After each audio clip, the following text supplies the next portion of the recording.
বিজয় দিবস উপলক্ষে আরসিটিসি গ্রাউন্ডে আয়োজিত সামরিক প্রদর্শনী অনুষ্ঠানে যোগ দিয়ে মুখ্যমন্ত্রী মমতা বন্দ্যোপাধ্যায় মুক্তিযুদ্ধে ভারত তথা পশ্চিমবঙ্গের ভূমিকার কথা উল্লেখ করেছেন।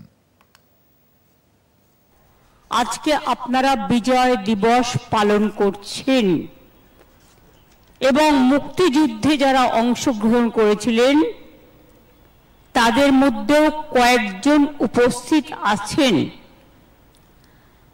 আমি বাংলার রোল, ইন্ডিয়ার রোল, তাদের ভূমিকা কখনোই ভুলতে পারবো না। We can't remember the people who sacrificed their lives for